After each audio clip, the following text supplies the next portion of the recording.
This Week in Virology, the podcast about viruses, the kind that make you sick.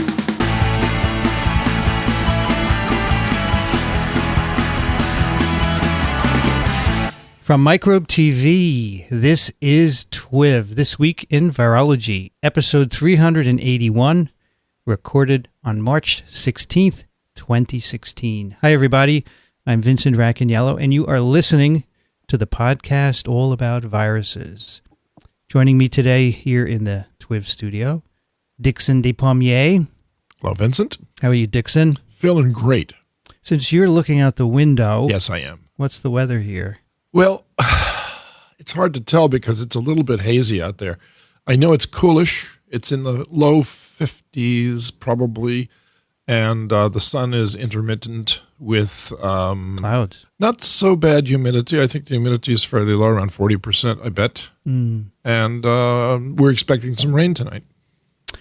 Not a great day, but it's not freezing at least, right, Dickson? It's not freezing. Also joining us from southeastern Michigan, Kathy Spindler. Hi, everybody. How are you today? Okay, our weather is similar sounding in some ways. 54 degrees Fahrenheit, feels like 54 degrees, and that's 11 Celsius, 70% humidity, so that may be a little higher. And we have a wind advisory until 8 p.m., up to 50-mile-an-hour gusts. My goodness. Wow. It's quite gusty. Wow. Mm-hmm. Also joining us from western Massachusetts, Alan Dove. Good to be here. How are you? Oh, doing well. It's I think this is our one nice day for this week. So we've got nice partly sunny sky and temperatures 58 Fahrenheit, 14 C, and just few puffy clouds and light breezes, and then I think we're getting clobbered with storms and rain tonight. Also joining us from Massachusetts, from Boston, Massachusetts, Rich Condit. Hi, everybody. You're still in Boston, right? I am still in Boston. I'm here for another, 2 TWiVs, including this one. Wonderful. Cool. So, Alan, I don't understand how your weather can be all that different than mine. I guess I don't understand this Northeast stuff. I got 50 Fahrenheit, 10 Celsius, and overcast. It's kind of, by my, normal standard, I would call this yuck. Yeah, we'd agree with that, I think. You want to go back to Florida? Is that what you're saying? No, I'm really digging it here. This is great. Because you got kids and grandkids there, right? Oh, man.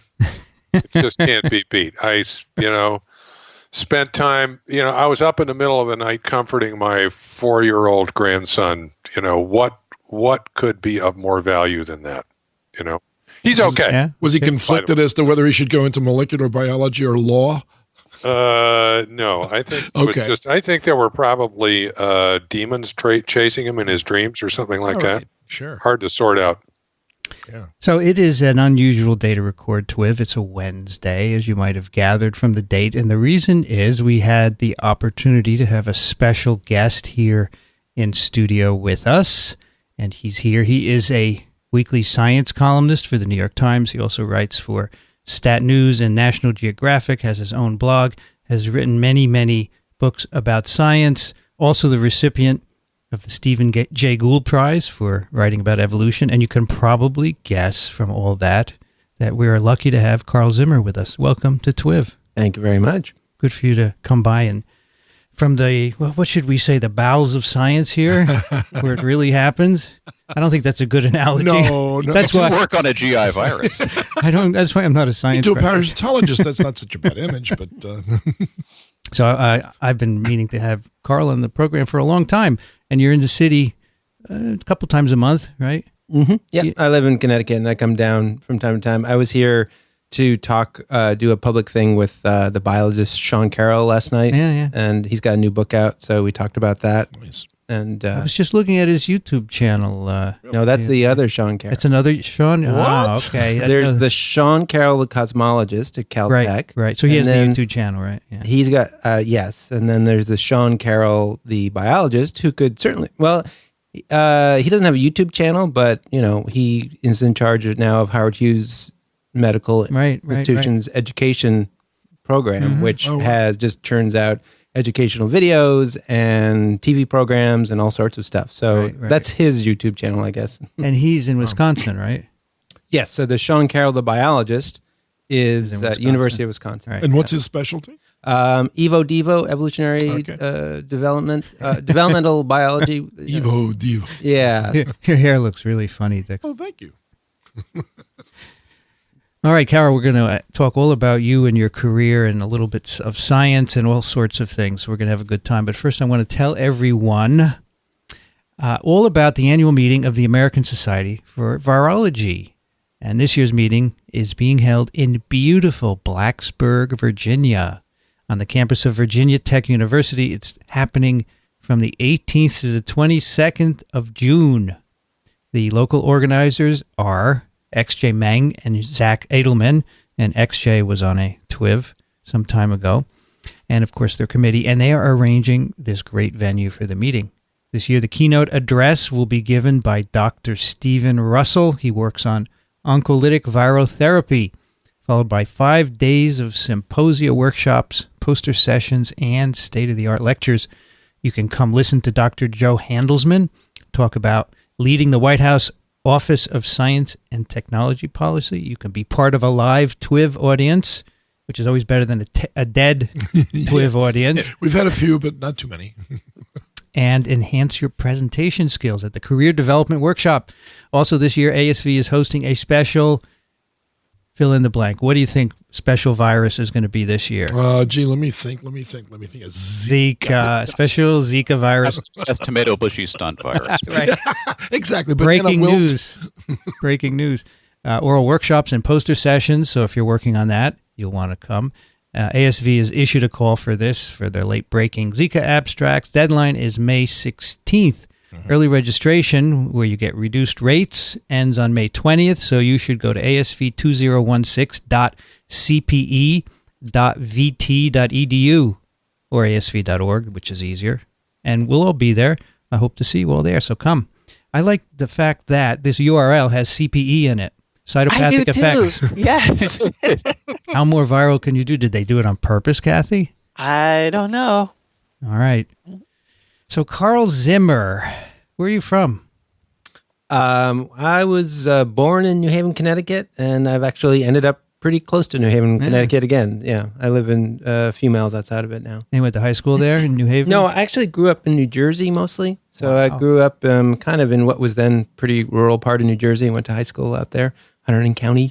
Mm-hmm. So were your parents somehow associated with Yale or something like that? My dad, my dad went to Yale Law School there, and so but then we moved away after that. Where'd you go to college? I went to Yale, so I've sort of circled back around to New Haven a few times in my life. So you were an English major in college, is I that was. right? And you What did you think that meant? Are you asking about the question? Like sort of a loaded. He was actually gesturing in a very enigmatic way. So you were an English Indeed, major. indeed he was. No, I'm wondering when you were an English major, what did you think an English major would do? So I went to college with the intention of being some kind of writer, and I hadn't quite sorted out what sort of writing I wanted to do. So I went to Yale, and I got into this sort of, they called it an early concentration English class. It was like this double credit thing. It was going to be great. I was so excited. And I get there and I meet my teacher, wonderful, wonderful teacher and very honest. And I tell him like what I want to do. And he's like, well, at Yale, they don't, if you're an English major, we don't really teach you how to write. We teach you how to be a critic. Right. I thought, wonderful. whoa. That's the William F. Buckley School of Journalism. By the way. Well, this is the 80s, and this is the 80s, and literary theory was extremely hot at Yale, deconstruction and all this stuff. And I'm so glad that he was telling me about that. Like that was like the first day I went to college, and I was like, okay, so I have to kind of roll my own kind of major. No, seriously. I was just like, okay, so I still want to be a writer. I don't want to be a critic. So I'm just going to I'm going to take classes about writers who I want to just at whose feet I want to worship, and maybe take some writing classes, and then take a range of other things, and then get out of here. So were there any really great, well-known writers that were teaching at Yale at the time? Oh, yeah. I got to take a class with Peter Matheson. It was amazing. Nice. Yeah. And there wasn't the guy who wrote Jonathan Livingston Seagull. Wasn't he also there? I don't know. I think he was a Who would Yale that writer. be, Dickson? I'm blocking on his name. Clearly. Now, if you had an iPad in front of you. No, that's true. That's true. The memory of the book lingers on, but the author, I can't. Well, someone's going to look it up. I'm sure they are. So when you graduated, that day of graduation, did you have a job lined up? Did I have a job lined up? No, actually, I didn't, because I wanted to take off a couple months, and with a couple friends, we rode our bikes across the country. Nice. And then after that, I moved to Philadelphia with my girlfriend at the time, and I had worked as a carpenter for a couple summers, and so I worked as a carpenter in Philadelphia for, I guess, a year and a half or something like that. What kind of carpentry did you do? Renovating apartments and stuff like that. This is like at the time when like West Philly was, getting very gentrified. So, Yeah. Alan, you lived there, right? I have a number of intersections with Carl. Maybe I lived in New Haven for a little while. I lived in Philadelphia for a little while, and I worked summers in college in carpentry and construction. So yeah, there you go. Fascinating. Yeah, and there are a lot of parallels, I think, between carpentry and writing, but maybe that's just the way I approach it. You mean you have to measure twice and cut once? Is that one of them? You end up cutting more, but True. Yeah. Yeah, that's true. That's not a good one. I never became a good carpenter. I was just kind of a grunt who did what he was told. But I'm glad I did it. And I was, writing in the evening, and just, again, still trying to figure out what I was going to do. But at this point, you weren't writing science, right? No. I mean, I had always been quite in love with science, and I was this kind of bit of a freak in college, because I would take science classes just because I felt like it. And the sort of a passion for the it. pre-meds and the engineering majors kind of look at me in this physics class like, you're an English major, you don't have to be here. Like, yeah, but it's pretty cool. So you liked science back then? I did, but I didn't consciously think like, oh, writing science, I should be a science writer. I meet lots of 20-year-olds now, or who are like got it all worked out in their head. And they're like asking me, like, what should I do? And I'm like, well, you're way ahead of me when you were 20. Don't go to Yale. They're frightening, aren't they? Yes. Yeah. Why are you asking me? Like, I'm the worst person to ask. When you were writing in the evenings, what were you writing? I think at that point I was still writing a lot of fiction. I think, I don't know. I was writing all sorts of stuff then. I'd done journalism already. I'd worked, like in the summers at our county newspaper, the Hunterdon County Democrat. So, I had that experience, but I wasn't really thinking like, oh, I want to be a newspaper writer. And, there were people going to journalism school and doing that sort of thing. And I didn't. Again, you don't expect some sort of No, we don't. tale of destiny. This is We just want your tale. We want your tale. This is all, it's, Stephen Jay Gould was all about contingency and accidents and so on. This is all true. That's my life. I subscribe to that too. And it's how my course. Were you sending your fiction stories off to journals or like the New Yorker, or did you aspire to publish in those kinds of things, Atlantic Monthly or?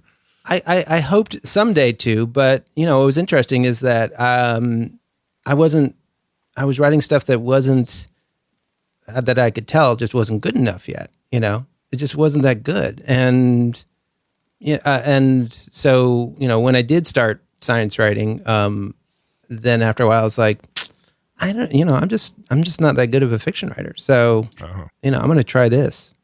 So I'm jumping ahead. Sorry. I'm going to tip my hand here, but I don't understand why anybody wants to write. Can you explain this to me? What do you get out of writing? There must be some sort of satisfaction that you get. He has a puzzled look on his face, Yeah. Rich. Well, it's kind of it's, well, do you enjoy making anything? Like, is there stuff? Okay. Yeah. So what do you like to make? What's something you make something and you look at it and you're like, that's great. Man, I loved doing bench work in the laboratory. So I liked, making plaque assays, for example. Right? Okay. Carl, you're allowed to ask creative now. process.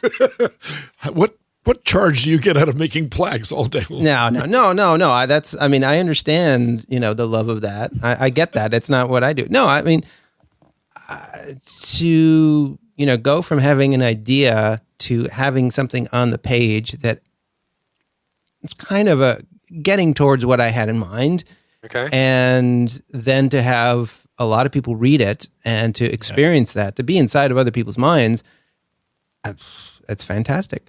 Okay, great. And I think also, like, what's interesting is, like, the way you're sort of talking about writing. Actually, I've sort of encountered that before with, I will say, with scientists, a lot of scientists, where they're like, they do their research and then it's time to write the paper, and they're like, oh, I hate this so much. They want to be off doing their science, and I just have a different brain, I guess. Like, what I want to do is I want to get up in the morning. I want to start writing, like and I get annoyed if I get interrupted enough that I don't get to write 1,000 or 2,000 words a day. Do you have a schedule that you give yourself? Nah, I mean, I'd like to have a schedule, but I usually get about maybe half of the stuff done that I thought I was going to get done in each day. Right. So how did you make this jump from writing and getting into science writing? We're in Philadelphia so far, right? You're still writing at night. Yeah, and so I ended up moving to New York, and I was living with friends of mine who were going to Cooper Union at the art school, and in New York, I kind of thought like, oh, maybe I'll get a job as a carpenter. And then, like, of course, like, you get to New York and you're like, whoa, this is like a world. You just don't walk in the door or something. Like, I was, okay, this is way too complicated. There's a union, Yeah, I don't even know how to start approaching union. And so I'm like, I sort of did, various things. I worked for this small environmental group and did other stuff. And I thought, okay, well, maybe, all right, maybe I should have, like, applied to some magazines, so, like, just to see if there's, like, some entry level work. Just give it a shot. And and it just turned out that Discover Magazine was looking for an assistant copy editor, and so they said you can come in and take a copy editing test. So I went in, took the test, and got that job. Started copy editing, and then after a while, they let me do other stuff like fact checking. So this is before the computer internet era, right? This was like on the cusp. So yeah. we would work on these stations, with a little black screen, and we would use a program called Zyrite. Yeah, I remember. Wonderful program, just the bare bones of what you need to just write a story. And then, but when I was starting there, like, I'm dating myself here, but like. When that story was edited and ready to be laid out in the magazine, it was literally laid out. I mean, they would print it out on the sort of wax paper and get X-Acto knives out and glue it. Exactly. And then take a photograph of it. Taste was not a metaphor. No, Yeah. no, absolutely not. And you had to be careful, like, that, you didn't slash the type with your X-Acto knife and it kind of fly off into a corner or something like that. Wow, good old days. So, then we got an art director who came in and said, like, all right, you're all going to have to get Macs, and I design on a Mac. And he sort of showed me, like, how you could arrange text, like, around a circle or something, and it was like I had, seen God or something like that. It was amazing. Wow. So reading, you were copy editing, did you look at the science? Did you start reading the article, or is that not possible when you copy edit? Well, that's interesting. I think that's why I wasn't a very good copy editor, is that I was just too fascinated by the science. No, really, when you're a copy editor, you have to go into a sort of an altered state. Sometimes copy editors will read things backwards. I am in awe of copy editors, and because I tried to be one, and I wasn't that good. But I've been reading these things like, oh, that's interesting. Wow. I just really got drawn into all the subject matter. And then once I got to fact check, I was just like, this is I get paid to do this. Like, like I'm fact-checking an article, I don't know, about ants. So I get to call up E.O. Wilson on the phone and just chat about ants. Nice. It was, so after that, I was pretty sold. So I heard a terrible joke about what's the difference? No. Let's start again. Why is a copy editor like a jar of X-Lax? I have no idea. Because they both help you move your vowels. Wow, you remembered it. You remembered it. So were you able to do any writing at Discover magazine? Oh, yeah. So after I was doing some fact-checking, then they said, okay, so what you'll do now is you'll do fact-checking and you can help to write the really short articles in what we call the front of the book, like the first few pages. And so then I just started, and I remember the first article I was assigned to write, it was about, at the time, there was GFP, everyone was like, oh, we can make things glow green. And then there were people who were actually going to, tropical places to look for beetles that glowed in other colors. And in Jamaica, they had found the ones that glowed orange and yellow and so on. And I believe these were the ones that actually got put into use eventually. And so I just, I was just writing about them making this discovery and sort of, I had 300 words to do it. Oh, I must have worked for like 2 weeks or 3 weeks on that. Every single word. It was so painful and so scary. But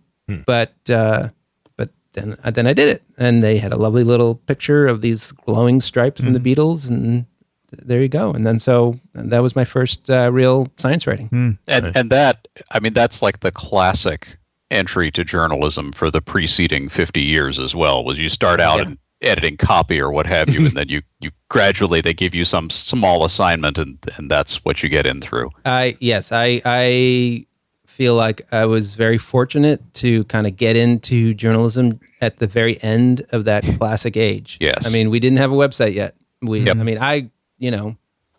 I was there like telling Discover, like, there's this thing called email and we should get it, and then my editor said, well, what's wrong with the phone? Like that. So we were right there at that edge. And I started right before it and then kind of went through that transformation. It was amazing in hindsight. Where was the office located? Here in New York. Where in New York? It was originally at Park and 33rd. Okay. It was owned. Discover was started by Time, and then was sold to a company called Family Media, and so that's when I started. And then it was sold later to Disney. Because Scientific American's office isn't too far away, I think.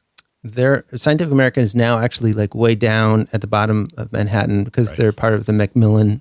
Right, they rolled them into the Macmillan offices on Varick Street with Nature. Right. So how is it different now if you wanted to do the same thing? You wouldn't start as a copy editor, you would go right into writing, or?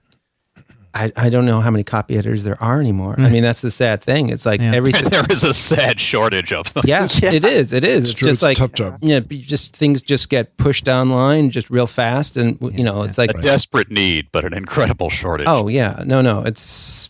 Yeah, there was. It was kind of inconceivably slow how long it took to put together a magazine at that time. But that was the only game in town, so you could do that. But yeah, I'm sure to people today it would just be mind blowing. So today,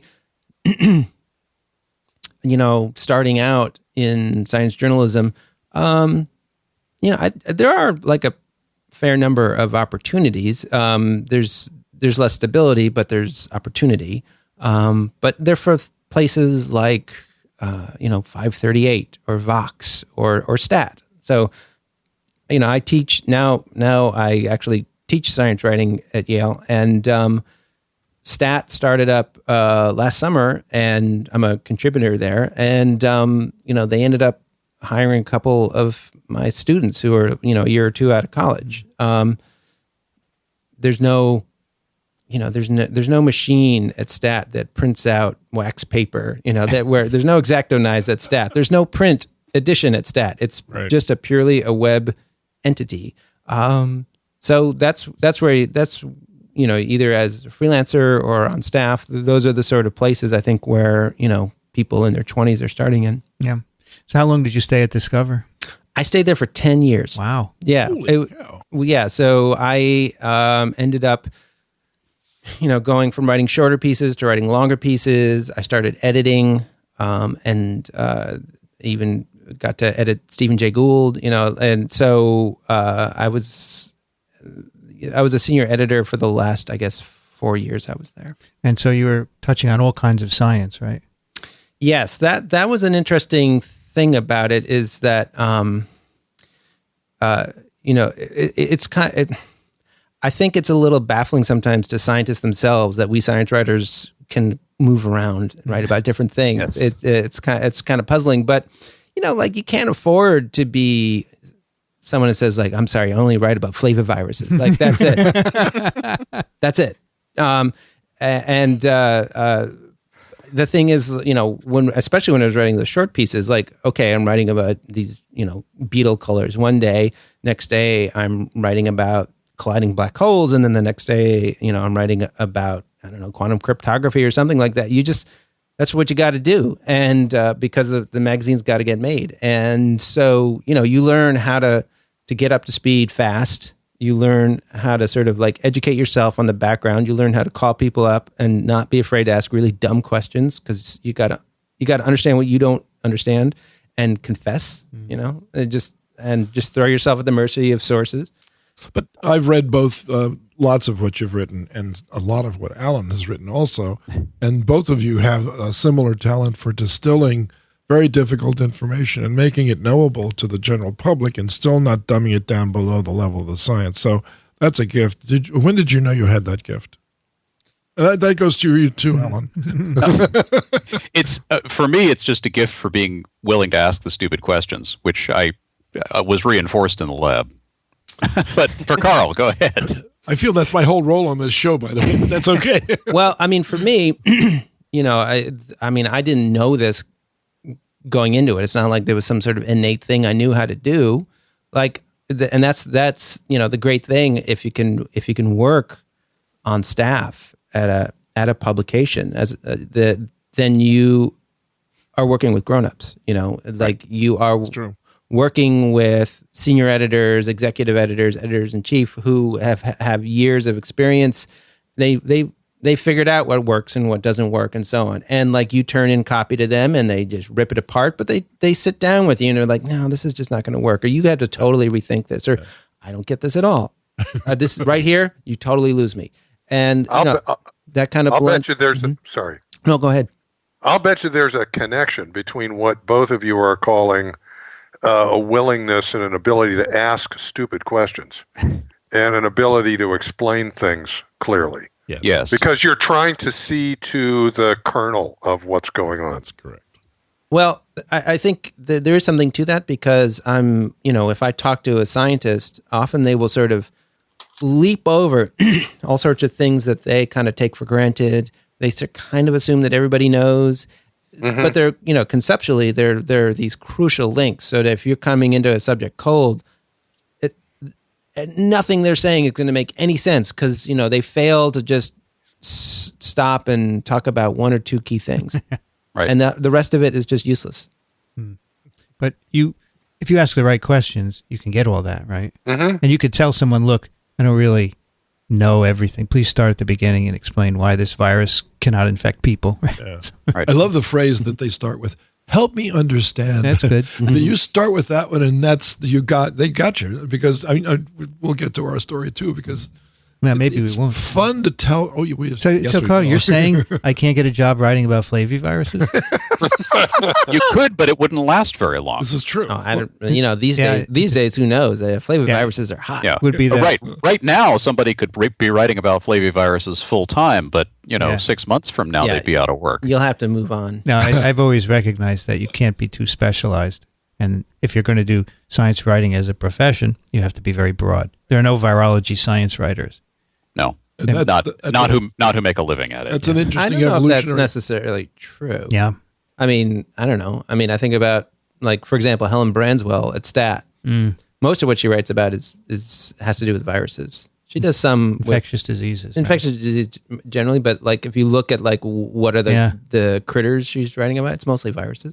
Okay. There aren't a lot of them, but Yeah, I understand. No, I'm not looking for a job. I'm just curious about, because there are people out there who have different specialties, microbiology or virology or even ants or something else, and they would love to focus on just that, but it has to be practical. yeah, you have to think okay, do people want to read about ants every single day? No. You know, Right. like E. Olson does. Well, I would like to read about viruses every day, but that's different, right? You're a small You're audience. really weird, yeah. Yeah. Thank you, sir. I got your volume control here. That's right. So you can make the analogy between what you just discussed and evolution in general, because the more over specialized an organism gets, the more obvious it will be that when the environment changes, that's doomed. And so the environment has changed to the point where you now have to be as broad as possible. And you have to be able to talk to Brian Greene, Dr. Higgs, Vince Racaniello, the guy who discovered the Beatles. Everybody has to be thrown into the mix. well, maybe there's like a sort of a happy medium, because I'm very grateful that I learned to kind of switch gears all over the place. But after a while, I just decided that if I was actually going to be good at keeping up with the news, I wasn't going to be able to write about everything. There's just too much. And as I was sort of going from writing short pieces to getting to write features, where I was going to spend a lot of time learning about something, I actually started to gravitate towards biology. After a while, I just realized, the last few things I've written about are biology, and then I sort of realized it's mostly having to do with evolution in one way or another. So I was just sort of mindful of that. The thing is, I didn't want to zero in too much. I wasn't going to be okay, it's only going to be population genetics for me. That's it, Right. But so I got kind of comfortable with a sort of a kind of a medium gauge approach, so not writing out absolutely everything, but writing about a sort of a wide enough area that I can, please get just as I please move, from one subject to another that are connected too. So writing about viruses, writing about whales, there's a lot of connection there, even though they might seem different. Sure. Yeah, whales have viruses, yeah. Let's say you hit the lottery, Carl. Okay. And you hit the big one, they hit the Powerball, and you don't need any money anymore. You're secure. What would give you the most joy about continuing to write in detail? This is your choice now, not the public's choice. You get to choose now. What would you enjoy most about writing? What subject would appeal to you the most? Oh, what subject? Yeah. Like flaviviruses. Do you have a favorite subject that you enjoy? No. I You would said evolution, but but that's a pretty broad area. that's yes, and that's intentionally so. Sure. I like, you enjoy the diversity. Yes, I do enjoy the diversity. That's the thing. And so, when I finish writing a book about, say, the brain, I'm like, okay, I want to write about something else, not the brain. It's I'm brained out, and I'll get back to writing about the brain later. That's fine, but let's go do something else. And for me, certainly, especially writing books is an opportunity to really learn about a field. So, after I've learned about a field, I start curious about another field and really learn about it. Are you writing a book about the brain? I wrote one already. You wrote one. What was the name of that one? Soul Made Flesh. It's not on your list on your website, Soul Made Flesh. Soul, SOUL, Made Flesh. And it's there somewhere, I think. It's on the front page of your blog, of your website, you have 4 books. You say you can get started here. Yeah, but if you look under the books tab of his website, there's it's a little deeper. A significant list. Yeah, Soul Made Flesh. Got it. I want to ask a little about where you get your material. Do you read primary science literature? I know you've mentioned that you follow several blogs. How did you find those blogs, or how do you find blogs? What keeps you engaged in certain types of sources? A couple of things like that. Yeah. So for my column, every week I got to find, something that is going to excite me and excite my editor. And so there I'm trying to with the readers. Ideally then the readers will actually care about it too. The first step is to get my editor to be like, oh yeah, that sounds good. Because a lot of times he's like, whatever. So I will there are a lot of journals that will sort of have, sort of papers under embargo that journalists can get access to. So I'll scan those. But then I'll also be looking at smaller journals that do good stuff that no one's paying attention to. There's no press release, but there's a good paper in there. If I get time to go to a conference, some conferences are like, I'll walk away and look at my notebook. I'm like, man, I got a dozen ideas right here. I'll just going to dine off this for months now. So there are a lot of different ways to get ideas. Sometimes I just sit down with scientists and I'm like, what are you excited about? What's going on that you're like, oh my God, that's amazing. And often it's stuff I haven't heard about at all. Yes, I know some time ago you told me if there's ever anything you hear about that you think is cool, let me know, right? You probably do that with a number of scientists. Oh yeah, every time. Yeah, and yeah, and it's like, and it can be something that the scientists themselves are doing, or it's like, if you just come across something and it just kind of knocks your socks off, just let me know, and the sooner the better, like it's a little annoying when people say like, hey, Carl, I know you told me to let you know if I did anything interesting. So here's a paper that just came out 6 months ago. It's really exciting. Right. And I know that the publication process is slow, but if you could let me know before it's published, that's well, now it looks like we're going to preprint servers. You might be able to get them there earlier, right? Yeah. No, I'm increasingly looking at bioarchive. I just have it on my RSS feed. Yeah. Which gets overwhelming because there's just too much to. Kind of a fire hose. Yeah. It is. Yeah, I haven't really come up with particularly good practices for kind of filtering quickly and efficiently. I miss things. So it's not even clear that all of them on an archive or preprint server will ever be published. Many of them will be, of course. So if you saw one that you thought was really cool, would you wait for it to get an embargoed copy, or would you talk to the authors and hope that it would be published? How would that work? Again, we're talking about stuff that's pretty new. Yeah. I mean, in the practice of being a science writer, at least a biology science writer. Sure. I should say, people who write about physics, they've been dealing with this for 20 years because there's this thing called archive that physicists have used all the time, and the practice of physics has not collapsed. It's like they've lived with it. Biologists the volume of physics is vastly lower.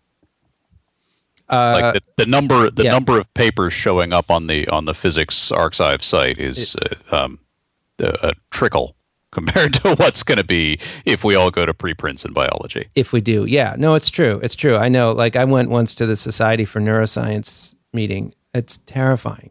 Yes. 40,000 people are there. There's something like 15,000 abstracts. And, you go and you're looking at this football field worth of posters. Yeah. And they're going to break those down at lunch and put up another 1,000 or whatever. And you're like, what am I supposed to do here? How am I supposed to report from here? This is insane. Yeah. So I agree. If all biology and biomedicine goes into preprints, it's going to be tough. So someone on Twitter said this morning, can you ask Carl about this preprint server thing? So for biology and life sciences, do you think it's a good idea or a bad idea? Good or bad for what? For the science. Oh, for science itself? Yeah. What do you think? I mean, as a scientist, I think it's great. I'm not doing science. I don't, so I have to ask you guys. My thing is, I've always wanted everybody to be able to read the literature if they want to. It's not for everybody, obviously, but there are people out there. That's different, though. That's open access. So but a preprint server, even if it gets into a journal that's closed, eventually the preprint remains so people can read it. So for that reason alone, I think it's great. Mm-hmm. Okay. All right. Yeah. I know, and then I've certainly used it that way. I think it also has the advantage of exposing more of the process of science, because a lot of what comes out as a preprint is going to be radically different from what comes out in publication, or is going to be completely unpublishable because it turns out it's a load of crap. Just frankly, there's going to be a lot of stuff on there that is not going to go anywhere, which you currently see if you go to conferences and look at abstracts. Yeah. And you see these fascinating, wonderful results, and they never see the light of day because it turned out that when they finally got around to doing the right controls, it all evaporated. And many papers they are added to during the review with more experiments. And I think actually it would be a very positive step for science and for science communication to show the public more of that side of it. Mm-hmm. That this is not Holy Writ handed down in final form. This is how the process works. It starts out as these, these incomplete things. Yeah. I in terms of, science journalism, I mean, we certainly have ended up kind of fixated on the publication of the paper. Yes. In a journal as being like the event. Which the journals have created. Oh yeah, no, absolutely. Like they'll say like, you want to see this paper in advance? No problem. But you can't publish your piece until Wednesday. Right. Not just Wednesday, but 2 p.m. Wednesday. 2 p.m. Wednesday. Everybody and then standard time. Yes. That's right. And then everybody just presses publish at that moment. Yeah. And then the zone gets flooded with stories all about it, and the journals get their exposure the way they want it. And that has nothing really to do either with the science itself or with people coming to learn about science. It's just this big artificial thing that, and it's, it's tough it's a challenge to escape that game, because there are papers that I want to write about in Nature, and I want to get my hands on them as fast as I can. So I have to agree to those rules. I don't like those rules. It's a system that the overwhelming majority of participants hate, but nobody can come up with a way of fixing it. Yeah, and I think it's very unhealthy, like when scientists are, saying like, I can't talk to you. I can't talk. Like, anything that's making scientists say, I can't talk to you about science just seems stupid to me. Like, and it's not like I can't talk to you because I have, I have information about a virus that's like a state secret or something. It's like, I can't talk to you because then Nature won't publish my paper and then I won't get tenure. Exactly. That's stupid. Yeah. Exactly. If I may editorialize. We have made this system essentially by publishing in these journals from the start, and it's going to be hard to break it. But I don't like getting lectured by scientists about this whole system, because I'm like, look, you guys, then don't submit to those journals. Yeah, just don't go to eLife, for example, is a new journal, and they actually I got a chance to talk to them about when they were planning things, and they're like, what do you think we should do about things like embargoes and so on? I'm just like, just don't do them. Right. Do they not do them? They don't do them. Wow. And journalists are totally baffled because it's like, wait, like what do I do? When do I schedule to press publish? Right. When So when do you get the article from eLife? When it's finished review? Sometimes scientists just say like, hey, I got this paper in eLife. Great. That's great. And I sometimes I'll check with the editor and be like, do you guys care if I write about this? Like, what are the rules? Like, and they're like, there are no rules. Good. Right. I'm glad. I didn't know that. I think that's great. They're very laid back there. And but an eLife publication does not look the same on a tenure application as a. I know. But that has nothing to do with science. It's all about anthropology or sociology. It's like your strange, culture. Your culture. Your ritual practices. It's worse than that if you work in industry. And the problem is that from the scientist's perspective, I totally get where they're coming from. Nobody wants to be that first penguin to jump off the iceberg, right? The leopard seals. The penguins have already jumped off. I mean, there's lots of they're already. I mean, and wait, Carl, you should say what iceberg? Yeah, right. Exactly. They're gone. Yeah. Off the muddy beach. Yeah, exactly. No, but when one thing about it's interesting with bioarchive is that certainly in the genetics world, some big players have just decided like we're going to embrace this. So let's say like someone like David Reich at Harvard. So he does all sorts of work on, for example, Neanderthal DNA, stuff that gets into Nature all the time.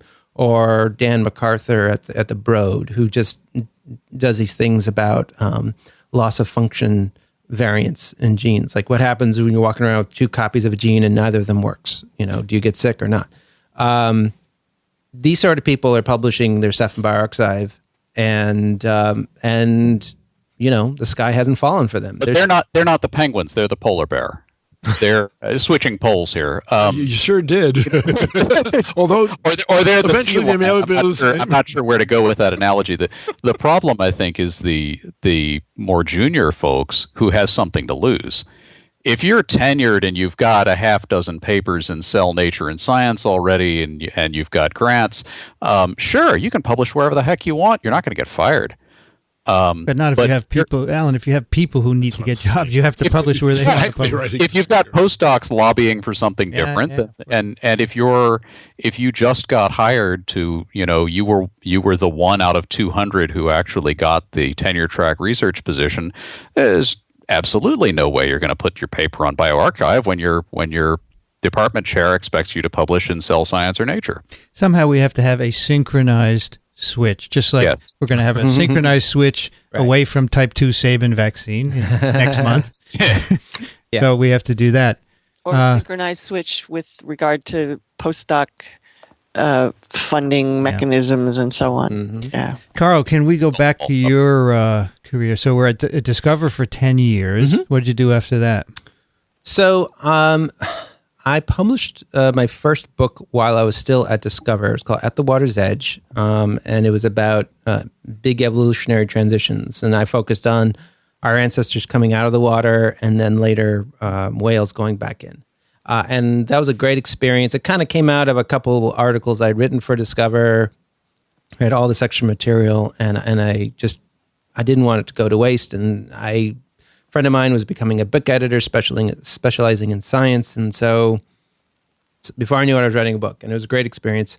And then I was looking around for another idea to write about. And then at the time, I was also thinking I'd be interested in writing for other magazines and so on. And I just, I kind of felt like maybe it was time to just move on and try to just write freelance. The sort of the freedom of that seemed very appealing to me, and I felt like I was kind of in a good position to give it a shot.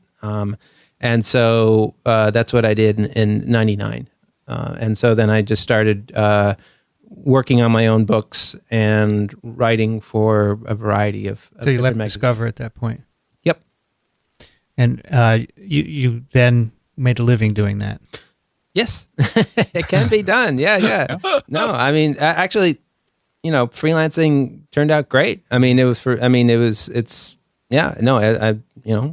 support my family and I do what I like, and I work at home. I have zero complaints. So freelancing includes writing a weekly column for the New York Times, right? I started writing for the New York Times about 10 years ago. So a few years into freelancing, I don't know. I just sort of got the idea. Maybe it would be a smart thing to approach them. And somebody said, "Oh, there's an editor there, Jim Gorman. You should get in touch with him."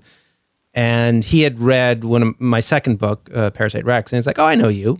Yeah, like give me some ideas." And I started writing features, and then and that sort of morphed into a column about 3 years ago. And intermittently, you've continued to write books. Yes, I've written about 12 or something so far. Including one on viruses, right? Yes, viruses, Planet Viruses, yeah. Right. So how has, in the meantime, the internet went big, and email, I guess Discover got email eventually. They did, MCI mail. How did that affect your field? It's funny that at the time, like when Discover, registered the discover.com domain, and nobody had a clue that would be where people would mostly read our stuff. So we thought, we'll put up a nice website and it'll drive subscription. That was going to be this great moneymaker, and and then after a while, that all changed. I guess maybe I was sort of young enough that I got sort of familiar with this stuff pretty quickly and was very curious about it. Came across, discovered blogs. I was just fascinated by that, just the production aspect of it and all that, just how the software works. So I was very interested in that, and I was sort of playing around with it, and that was sort of at the point where journalists, kind of the generation above me, were getting really worried, and rightly so, that this was going to just kind of destroy their world, and it has. It yes. Totally did, yeah. But it took a while, and what's sad is that I think that things could have been very different had newspapers in particular, but also magazines, just been smarter about the whole thing. I mean, there was almost a willful stupidity, I think. Yes. I mean, like I would talk to people in newspapers about classified ads.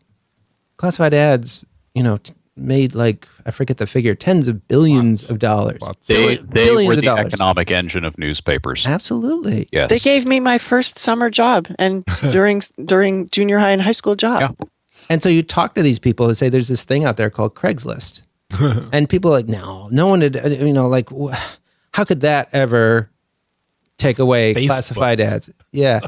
Oh, yeah, Facebook. Yeah, what's that stupid thing Craigslist played an enormous role in the annihilation of newspapers. Yeah. Oh, wow. And People blame it on all sorts of other things. They say, blogs did this, websites did this. Yeah. And it was none of that. What killed newspapers was Craigslist. Got it. And yeah, but newspapers were perfectly poised to try to make that transition. They totally could have. Yes. I mean, I don't know if that, but the problem though is, like, I don't know if that would have saved them from all these problems, because Craigslist doesn't make that much money. It's not like all that money got sort of translated, just moved from classified ads and newspapers to Craigslist. And the newspapers were stuck with obligations that they couldn't undo. Yeah. Yeah. So, so it's been kind of strange to, for me to go from that time, like I said, to go from a time where, you literally printed out your magazine and took a picture of it to and send it off to the printer, to this point where a lot of what I write never touches a piece of paper and yet gets read by many more people. So the good news is that I heard on NPR about 2 days ago that the publishing business, unlike the newspaper business, has been doing even better over the last 2 years than at any other time in its history. It's produced millions and millions of copies of books, and everybody likes hard copies. And that's fascinating to me. I mean, it's amazing. Ebooks were coming along, and they were growing at this explosive rate. And people would sort of draw this straight line and be like, "Oh, well, obviously they're going to destroy book publishing the way newspaper publishing was destroyed." Right. And then they hit 30%, and that's it. Right. They have not gone above that, and people still like to read books. And and the book industry has always operated on a different business model from the newspaper industry. Well, that's true, but I just in terms of like how people like to get their information. That too, yes. People still like to read paper books, and I mean, I still like writing books that show up in paper. I mean, I like it when they arrive, and there it is, the first printing. It feels you have very a cup good. of coffee, you got your toast, and you got your book or your journals. I've wondered about this when you write a book now. Do you feel some compulsion to have an electronic or an online component or something like that, or is it still just cool to just write a book? And people have a book. It's still just cool to write a book. Textbooks are different. That's good news for me. Yeah. No, I like books. Yeah. I think we all do here. I was seriously wondering a few years ago about, whether the book was going to survive the way we knew it, but at least for now, I think it will. Are you still with the same publisher you started with, or is it a different publisher? A variety of publishers. Yeah, I've moved from publisher to publisher and editor to editor. Just a lot of it sort of depends on, sometimes you'll have a proposal and your agent sort of sends it out and, gets people to see who's interested. And maybe if you're lucky, people will have an auction. So at what point did you get an agent? When I was writing At the Water's Edge, and again, this friend of mine, Stephen Morrow, he was just starting out as being a book editor, and kind of like before I knew it, he had said like, "Oh, that thing you wrote? I showed it to my boss, and we want to, we want you to publish this. We want you to write a book." Wow. It's like, okay. And he's like, "Yeah, so you need an agent." And so, And he introduced me to this my agent Eric Simonoff, who's fantastic and he's got great instincts, and he's still my agent now. Oh, wow. And now I'm actually back and working with Steve Morrow again, which is great. Nice. So, Carl, you have 250,000 followers on Twitter. How important is that for your job right now? Very hard to gauge. I mean, I enjoy Twitter, so I'm a lot of the reason I'm there is just because I like it. I mean, I like just getting information through Twitter. I get a lot of very interesting information and from scientists themselves. And I like interacting with people on Twitter. It's just like it's just so quick, and it's conversational. It's kind of like the way comment threads were on blogs, except it's just fast. And I find that pretty cool. As long as you don't end up in a shouting match with a troll or something. Right. But I try to be a little realistic about Twitter, because the reason I have so many followers is mainly because at some point somebody at Twitter stuck me on some sort of suggested list, so that people would get on. They're like, I like science, and they're like, hey, here are a few people that you might want to follow. So, every day my following goes up by a sort of a kind of a precise amount. It's like some sort of geometrical rule or something like that. It's like, it doesn't, I could be have the flu for a week and it still goes up by that rate. Yeah. It's this weird kind of process. And the more you have, the more you get.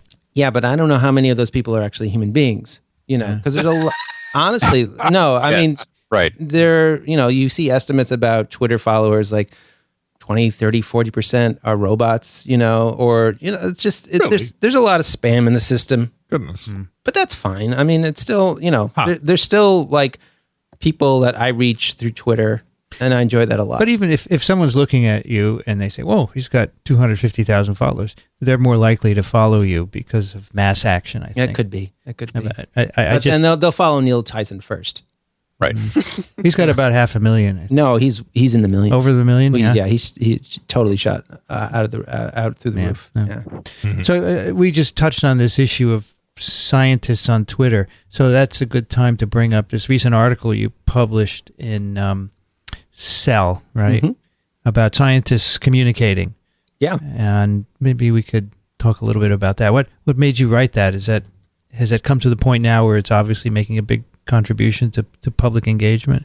The editors at Cell actually asked me to write it. They were, I guess it's a special issue they were doing on communication, and they had actually papers on bird communication or things like that. But then I thought, that'd be interesting to have someone write about science communication. So they asked me, and I have spoken to scientists about these issues a lot over the years, and I teach a workshop at Yale for graduate students, who are going to become scientists, and encouraging them and giving them some guidance about how to communicate about what they do and about their science more generally.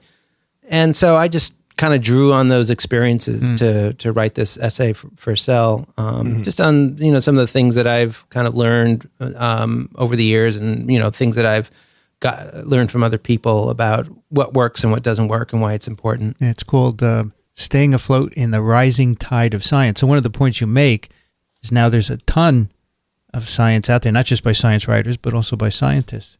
And is that good or bad? A ton of science writing. It's a ton of science writing. It is what it is. If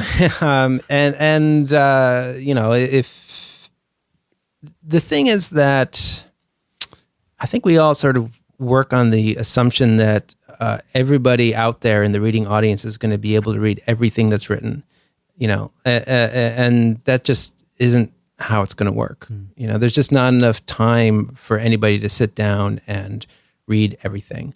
And so then you have to ask yourself, well, am I writing in the hopes that a small kind of niche audience is going to read this? That's fine if that's what you want. And then you have to sort of ask, well, how do I build an audience? Who is my audience? Am I writing about viruses really just for virologists? Well, that's fine. But, then don't come complaining that nobody else is reading your stuff. I mean, it's like, yeah, you have to really be mindful of these things instead of just kind of doing it without thinking about it. Right. And even, one of the points I make in the essay is like, even like the individual words you choose will have a huge effect on who's going to read you and who isn't. And you have to be mindful of all those things. Right. So I will interject here and just give an anecdote about how Carl and I met a long time ago. How long ago?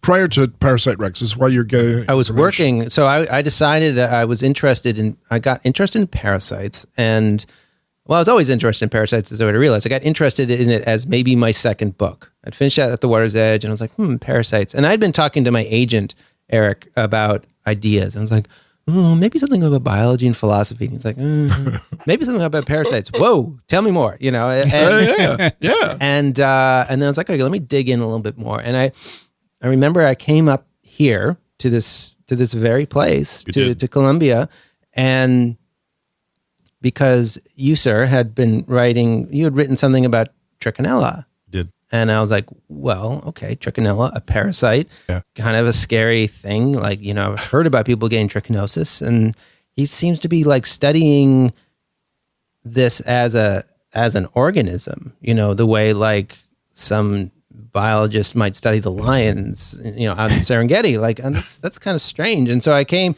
and like, what was funny is like, we started talking, and I was sort of expecting like, trichinosis is a very serious public health problem, and we need to be really, work hard to sort of reduce it. And here are the things that we can do, blah, blah, blah.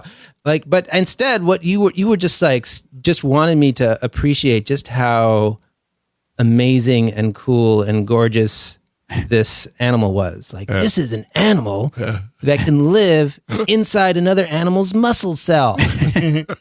And it just gets that muscle cell to do everything it wants and blah, blah, blah, like, and you just like,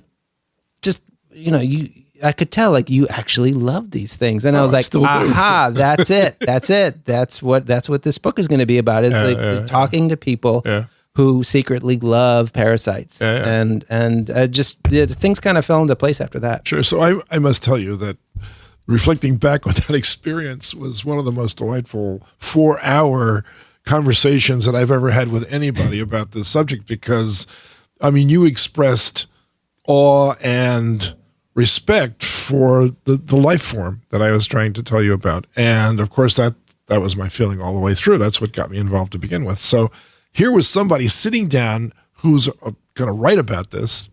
And my job is to teach you about my passion, basically. But you got it.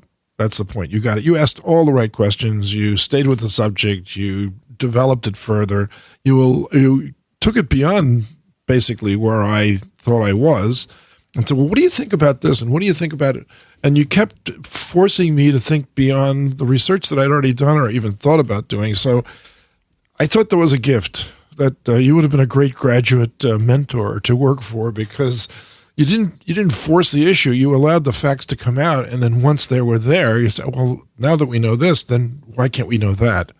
And indeed, that's actually what's happened. The whole field of biology, I mean, it just exploded when we got beyond this is too complicated. I don't know how I'm going to ever be able to sequence a genome. To the point where, how many would you like and when? Right, absolutely. And that's been absolutely remarkable. It's opened so many doors. And do you think, I get to ask this question. Sure. Do you think, given enough time, if we survive long enough, that we can know everything about biology? Yeah, but I mean... that was a yes. That was a yes. Yeah. You heard? Yes. Right. Because eventually every genome will be sequenced, right? Yeah, okay. But then no one person will be able to know it. No, but... Then what? Yeah. Right. I mean, yeah, sure, you sequence a genome, and then what? Like, then you publish a paper saying, here's the genome, and there are 1,000 genes that have something to do with cell division. I don't really know what, but they're kind of like these cell division genes. So voila, what do you understand? Saying that just like that nearly cost E.O. Wilson his job. Because he did say that when they began to do this at Harvard, and he almost got kicked out because he wasn't on the right boat. I have become kind of notorious with, genome people because I have told them like publicly, like on my blog, like, do not bother me with your latest genome paper if that's all it is. Yet another genome sequence. Yeah. Another genome. I called it. Yeah. Unless it's Neanderthal. Well, no, but here's the thing. It's like, I don't even care about Neanderthal genome unless you're going to like look at it and tell me something about it. Show me the difference. Well, you have to start. You have to start with the genome sequence, and then you can do something. If you don't have it, then it's a tool, but it's a not toolbox. an all. So the genome sequence is the problem. The problem is that again, it gets back to like the sort of this unhealthy relationship between science and journalism. Is that the scientists? It's a lot of time and money and careers on the line just to sequence a genome. Yes. And when they finish it, then they want to be like, oh, look what we did. Like, this is something and we deserve some credit for it. And so then they make a full court press on us journalists. And then the journalists end up writing these kind of bad stories about the latest genome. Same story over and over again. Yep. Yes, this genome will someday help us to do XYZ. And it's like, well, you must. I'll wait to write about XYZ till when they happen. So you must feel the same way about microbiomes now as well, right? This is the microbiome, and this is what we're going to learn. Yeah. The micro. I mean, I think there's like in both cases with genomes and then with microbiome, just the sheer fact of being able to do it. Yeah. To analyze it the way they can. Exactly. At first, it's like, wow. Like, because I remember the first cellular genome. I mean, Haemophilus influenza. I remember that thing came out. That's right. I was at Discover, and we were like, whoa, look at it. And it had this sort of beautiful sort of mandala-like quality because it was a big circle, and you're like, that's the whole thing. And it was really, we were just like, things are going to change, and that's cool. But, after 3 or 4 of those things, and you're like, okay, so you've sequenced the tomato. Great. Yeah. Good for you. That's right. That's right. And I don't want to be mean to people, but it's like, look, I'm not going to just leave. Just don't. You're more interested in process than data. Or insight. Insight. But in science, as you know, there are people who do processes and people who do insight. It's a division for sure. And right now, it takes a day to do a genome, so it's not even a career on the line anymore. So these are going to be cranked out, and there are people whose goal it is to sequence the Earth. Yeah. And they're not going to find out a lot of biology. Is one of those people. But that information will be there for other people to say, oh, look what this gene does. We can do these experiments. That's right. Throughout my career, there has been a series of sort of fads in science that are driven mostly by technologies where people know they're going to get results. You do an experiment and you're going to get a result. And when the technology first arrives, it's really cool. And then it gets boring really quick because it's not really very imaginative. And you're looking for the imaginative stuff. Yeah. Kathy, go ahead. Right. I wanted to circle back a little bit to the fact that you had this conversation with Dickson, and I would maintain that Dickson is pretty unique as an individual. And I'm bringing some questions from a budding science writer here at U of M. She wanted to know, have scientists' attitudes about talking to you as a journalist changed over the years? And if you could just comment on that a little bit. I don't think so, fundamentally. I mean, I think that actually, like, when I started as a journalist, that was something that really impressed me. Was like, there are journalists who report on crime or politics or so on, and a lot of the people they want to talk to are running away from them.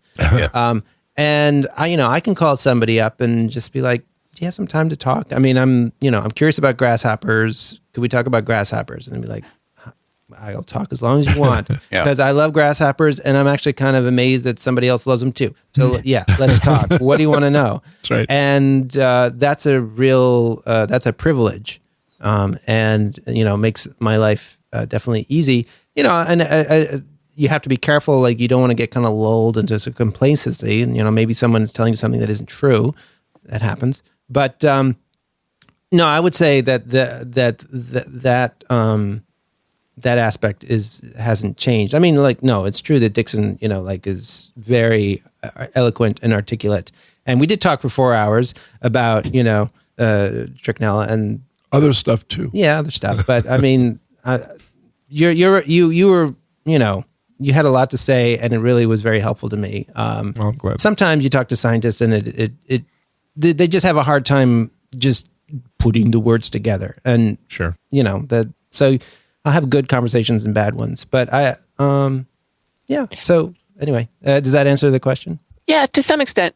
But I have colleagues, and I've felt this way myself, that sometimes on rare occasions I've been approached by a reporter, would you comment on this? And in that case, I think a lot of us have the instinct to run because it's not that familiar to us, and we're so worried about getting the science wrong or being misquoted. So that is an issue. And I've heard Vincent give his seminar about communicating science and how we should all try to do more along these lines. And yet it's still a little bit scary, I think, for some people. And I don't know if you run into that very much, or if it's just somebody wants to talk about grasshoppers and grasshoppers are their thing, then fine. But if that grasshopper person were asked to talk about Zika virus or something else, then or Zika virus, could Zika virus infect grasshoppers, or Sure. Something like or that. if you ate a grasshopper, could you catch Zika virus? Yeah. No, I mean I don't blame people for being nervous in those situations, because people get burned, and a lot of what I've done over the course of my career is just to make scientists feel like I'm going to get it right, and so they're more willing to return my calls because they're like, oh, it's Zimmer. I don't. He's not going to go berserk with this. So yeah, I mean, like with Ebola, I mean, like the whole reporting situation with Ebola was just an exercise in total madness, and so and I could totally see scientists being like, whoa, I don't want to step into this. This is crazy. So the virtue of our relationship was set up by a wonderful woman who teaches science writing at the Journalism School at Columbia, Margarita Holloway, and you might know her. Yeah. She used to bring her class to my laboratory, like 30 students, and they used to sit around and they all used to say, well, what is it like to be a scientist? How do you start? Where did you get your ideas from? How do you proceed? How do you know it was a good idea? How do you know it was a bad idea? How do you know how to do an experiment? How do you know when you've got a result? What do you do with that result? So they were there for like 2 hours, right? And they all their eyes were bulging out of their heads because no other scientist was willing to let them come into their lab. She said, you're the only one that said yes. About 40 people I've asked, and you're the only one that said, well, that's Jesus, I want you to actually see the process so that you can report on it better. That's the whole deal. If you can see how it's done, you realize that it's a very human procedure. And you write a paper, A, B, C, D, E, F, G, and then you say, well, that's not how I did the work, actually. I went from A to Z. That didn't work. I went to A to F. That worked. Okay, so someone else filled in the A, B, C, D, E, and then I went on from there. And so, really? Yeah, that's right. That's why we keep lab books. And you it's I to make the story make sense at the end, but not in the middle. Yeah, I always... there's an unfortunate trend where people, you can tell like they're science writers who are really under the gun. They've got a lot of stuff they got to crank out. And so they'll like get a paper and they'll just read the abstract and look at some of the stuff in the paper, and they'll just try to sort of like quote from the paper and just try to tell the story just following the paper. Right. And that's just often just not true. I will like read a paper and I'll sort of have make an image in my mind of the narrative of what actually happened. And I sort of feel like I'm calling up the person to just sort of confirm that, but it's so stupid because every time it's completely a different story, a much more interesting story, a story that I couldn't infer from this, desiccated little piece of science writing in a paper. Sure. I think that's one of the virtues of our podcasts, and that is that we review real papers. You got 5 people here sitting discussing the results. And I'm the dummy of this group, by the way, because I'm not a virologist, but I can ask questions that a common person might think of asking if they'd heard this stated by somebody who really knows the answers. And so the virtue of this one is that we really have the answers, and you get the whole damn story. You're a scientist, so you can ask science questions. But I'm asking at a fairly That's low fine. level. You know that. I'm the only one who complains. Everyone else seems to like you, Dickson. In No, fact, I'm not being Well, no, defensive here. this is typical of couples who've been married for a long time. when I started TWiV, I don't know, 8 years ago, this was the guy I thought of to join me here. I wanted to have someone I could sit down with and just talk about science casually. And we had a great time. And I knew he was a great teacher. I didn't know that you found him interesting also. That would have been useful. But you mentioned that the Ebola thing was crazy as far as writing and reporting. Is it the same with Zika now? It's not, because nobody wrote the hot zone for Zika. I see. Right. I mean, It was for West Nile, wasn't it? yeah, but I mean, the hot zone like sort of framed everyone's thoughts about Ebola. At least they were aware of Ebola, but unfortunately they had an image of it as some mythical monster, and so it really it was just turned into just a sort of national hysteria. And I tried to do my part. The New York Times decided. My editor, the New York Times has desks, like a foreign desk and a business desk. And sometimes they'll set up a new desk when there's something that they got to really focus on. And my editor called me up and said, guess what? We have an Ebola desk. And I was like, whoa. Don't sit at that desk. Yeah, right. Exactly. Don't open the drawers. So they were putting a number of their, very talented staff writers on it. And then my editor said, like, look, if there are things that, we could come to you to write about, we'd love to talk about it. And so I kind of found like I could help out by writing about what to me seemed like super basic stuff about sort of the biology of the virus itself. Just totally basic stuff. Sure. But and I almost thought like, well, I'm not even sure what the point is of me writing this, because this is just super basic. But I would get like hysterical emails from people saying like, you are covering up the truth that Ebola is airborne and it's going to evolve into, a unicorn or I don't know what. I mean, it was serious hysteria. And so in a way, I feel like that sort of basic biology reporting, I was very proud of that. A guy called me from Ars Technica, John Timmer, I think you may know him. Yeah. He said, this is in the middle of the Ebola hype, and he said, I just want to write an article about the basic virology. I don't care what goes on in the cell, what the virus looks like, how it's built. And that was very refreshing, right? Because I think that's important. Yeah. People often lose sight of that. And that's one of the things we try and do here on these podcasts is to go a little into the basic science, because I think you need that to understand. And we found that even people without a science background can understand it. Sure. Absolutely. It's not a problem. So one of my philosophies has always been, don't dumb it down all that much, because respect people, they can get it. And if they don't, we have email and they can ask us. And that's a beautiful part of these podcasts, is that people can ask us questions. Yeah, because otherwise it's just there's sort of active misinformation that sort of substitutes for pretty straightforward information. Now, in this, back to this cell paper at the end, you say, if scientists want to communicate, they shouldn't feel obligated to do it, right? And you said the should word is really the operative here. They shouldn't feel like they have to, but if they do, they should be mindful of the cacophonous world in which we all move, meaning, and that follows all these paragraphs saying how much writing there is out there. So what would be the problem with another scientist saying, I want to communicate my work on ants in a way that nobody else can? Is that just going to get lost? Is that what you're worried about? Well, for one thing, if a scientist sort of feels like, I have to go and communicate, I have to do outreach now, like no good will come of that. Yes, I mean, there was when blogging started, like a whole bunch of like journalists, their bosses came and said like, there's this blogging thing out there, and everyone's, it's really hot, so you have to blog, and make it lively and personal and do all that stuff that these blogging people do. And, you could just, the despair just sort of, you would radiate off the screen when you would read these blogs. It was just like, why are you doing this? And so I feel the same way with scientists, like do it if you really want to do it, and what's great is like, there are so many tools and opportunities to do it. I mean, for crying out loud, I am here in a recording studio in your office. Like this, right. this did not exist. This would not have been possible a few years ago. And here we are. This is great. But you're doing it not because anybody said like, you've got to do this. You really wanted to. And so that's all I'm saying. And, yes, there are way too many things for any person to read, but it was like that before we were all born. I mean, like that's just a fact. And you want if you're going to write or speak or whatever, you have to do that knowing this is just a fact.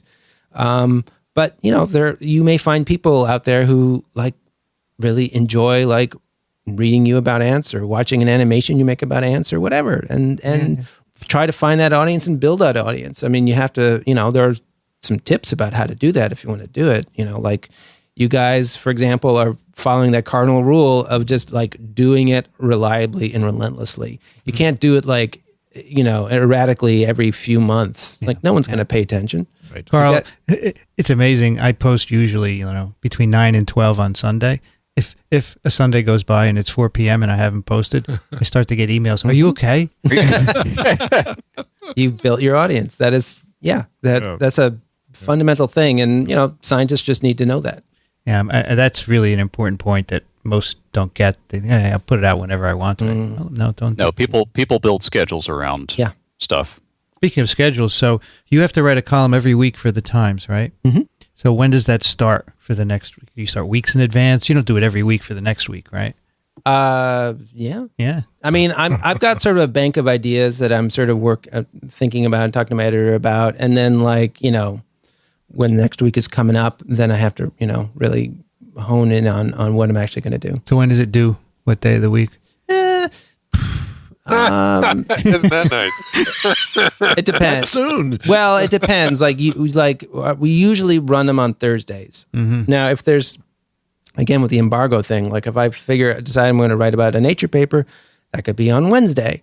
And so then I got to like adjust my schedule because, I don't want to be a day late. That is actually like one argument in favor of just stepping away from these paper of the day kind of models and just looking more broadly at stuff, So, just a couple weeks ago, I wrote about sort of the crisis in DNA forensics. Like when you get down to these trace levels of DNA, all sorts of problems emerge, and there's a big debate in the community. That's not pinned to a paper. It was like there was a lawsuit that was filed here in New York. That was my hook. Yeah.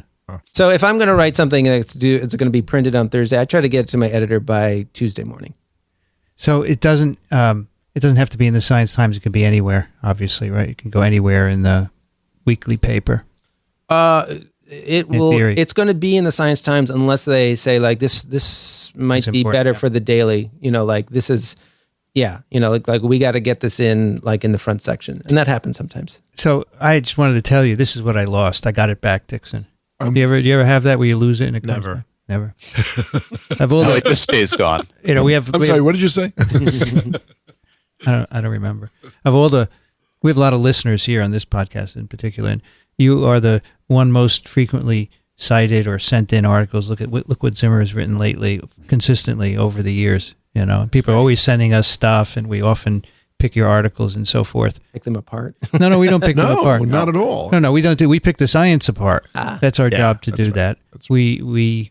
But however, we do, and this doesn't happen with you. If we find a popular article that's wrong, we'll point it out. We'll say, this isn't correct. The virus doesn't transmit this way. Because I think it's important to have the science right. Oh, yeah, absolutely. And we're not nasty about it. Once I got into a discussion with a Times writer who told me, I'm not a scientist, I'm a journalist, okay? And I said, you didn't get this right. Let me tell you what's wrong about it. And he said I was insulting him. And I said, I'm not. I'm a teacher. I'm just trying to teach you what I felt was wrong. And in the end, I'm not sure he appreciated it, which is too bad. But that's how I view myself as a teacher in the end, and I want everything to be right. That's why else do this. It's my philosophy. So after all this, Carl, of writing about science all the time, do you ever think you'd like to be a scientist if you had to do it all over again? No, huh? No way. You've walked a lot in our shoes, have you? I mean, the grant, just having to get a grant every 3 to 5 years. And that's okay, Dick. There's a lot of pressure in that. There's a lot of pressure. That's the fun part. No, I mean, it's not that like, science is terrible or anything. It's just like, I just can recognize that it's not the thing for me, like I mean, I get to, I'm writing about ancient DNA this week. Right. I will then be able to just, move and like turn my attention to something else. Like, but that person who's studying that, ancient DNA with some particular statistical model. Tomorrow morning, they will be still working on that statistical model. And I mean, that wouldn't be the way I'd want to spend my life. Not only that, but tomorrow morning that statistical model might be wrong. Ooh, the next day, and the next day, and the next day. There you go. So, right. But I look at virology as you look at all of science. Wow, a different virus tomorrow. I can think about. No, you're quite right. I understand what you're saying about not wanting to. Well, you don't break down your lab and rebuild it to study an entirely new virus every day. I'm talking about what I'm doing with writing and podcasting. Yeah, that's what I do. Right. But I'm saying within virology, I think it's cool enough to be able to do mimiviruses and polioviruses, whereas you're talking about all of life sciences, right? It is sort of crazy. I mean, I guess I sort of kind of approach it feeling like, well, I mean, I feel like everybody in the public should kind of have a broad understanding of where biology is today. Yeah, sure. I mean, not just because it's sort of good for people as citizens, but it's better just for you just being a human being to like kind of have that broad understanding. Mm-hmm. But it's a little crazy because like there's just so much to keep up with, and the scientists themselves, honestly, like can't do it themselves. Right. I was just talking with Sean Carroll yesterday at this event at Cooper Union, and he has a new book out called The Serengeti Rules, and it has a lot to do with regulation on different scales, regulation in ecosystems and in cells and everything in between. It's a very interesting book, and he was very frank talking about how he ended up writing it. He took his family to the Serengeti, and he was looking around. He's like, here's a guy who studies like the development of butterflies and things like that. And he's looking around, he's like, I don't have a clue of why there are just so many wildebeest here. Yeah. Like my family's asking me all these questions about ecology. I have no idea. And like the guy is like, a prominent, august scientist, he's not young. There's no excuse for him for that. So he very honestly, like just kind of came up to speed on like the fundamentals of ecology of these classic experiments that happened 50 years ago. He didn't know. So if he doesn't know, like, I don't know. I'm not sure how I'm supposed to know. So there was an old show on British radio called Desert Island Discos. Are you familiar with that? Yeah, sure. Okay, sure. So you're stranded on a desert island. You're all by yourself. You have all the food you want, all the water you want. Right, okay. And you get 10 books to take with you. Ooh. Now, what sits on your shelf that you would automatically go to just for a good read that stimulates you with regards to your personal passions of, explicative narrative writing and clear thinking, and mix that up with science too? I'd bring a bunch of novels, maybe. So I like, Moby Dick, for example. Oh. Sort of mildly obsessed with that book, which, is a great novel and there's a lot of great science writing in it. Yeah. Circa 1850 or whatever. Yeah. And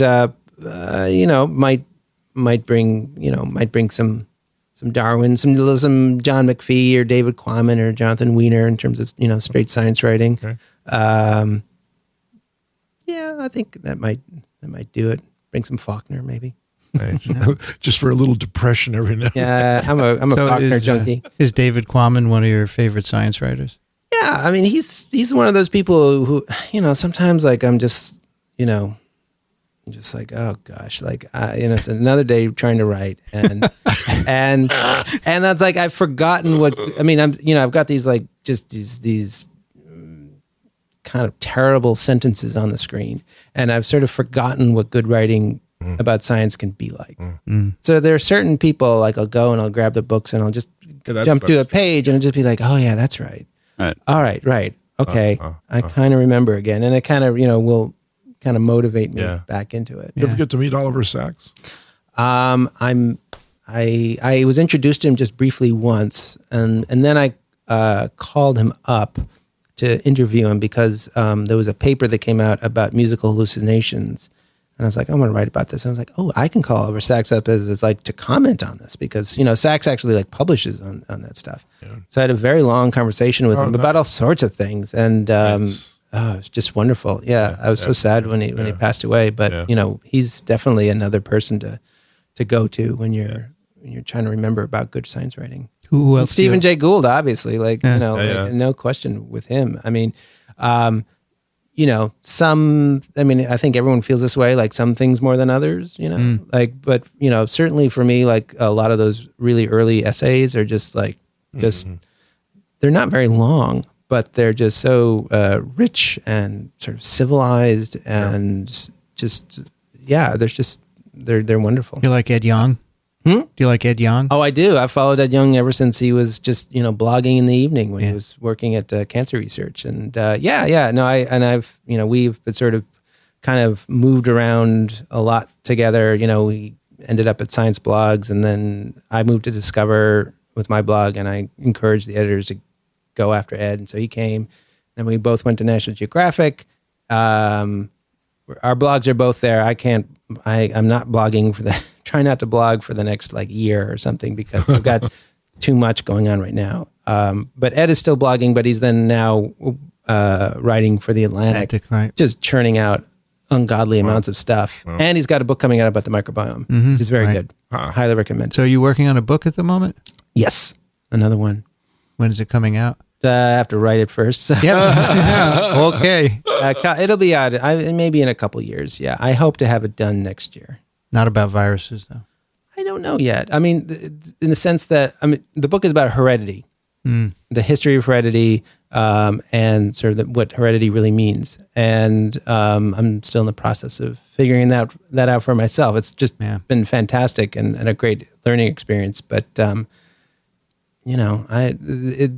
one of these subjects that's dangerous because you could end up writing about everything. Okay. But that's one of the things that makes it cool. I want to do one last round of questions. How's that? And then we get to our picks. So I want to ask my final question. So I love communicating to people by writing and speaking. I love doing both. I just really enjoy it and watching people. And I love teaching classes and watching them go, wow. And you're great at it. No, I don't know about that, but I'm just saying I love it. And they go, wow, I didn't know that. That's so cool. That's the moment I go for. I always wondered, though, is any of this useful to guys like you, like blogs and podcasts and stuff by scientists? Is this of any of use to you, or would you rather talk to the horse directly? No, it's all very useful. Absolutely. If I'm thinking about writing about a certain area, I'm going to try to do some research online, and I can try to read some impenetrable review, or maybe that the author of that review got on her blog and she's like, let me just tell you about this thing, cool. and just kind of just offering you kind of a easier way in, and you can go to the review and so on. That stuff. I'm just speaking for myself. It's incredibly valuable. I mean, obviously, eventually, I want to talk to the horse. But it's a good first step. Okay, to find the horse. Dickson, you have a question? Sure. If you could have dinner... Hey, it's my question. But that's okay, you can ask. With anybody, 2 people. Pick 2 people. Sit down and have dinner all night long. It starts with wine, hors d'oeuvres, the main course, raw dessert. Meat? Dickson, raw meat? You could, but you should sit with a parasitologist. Then you should have to include me in that meal then. Who would you most desire to speak with, dead or alive, about subjects that are near and dear to you? Just 2. Just pick 2. Okay. Well, how about we get?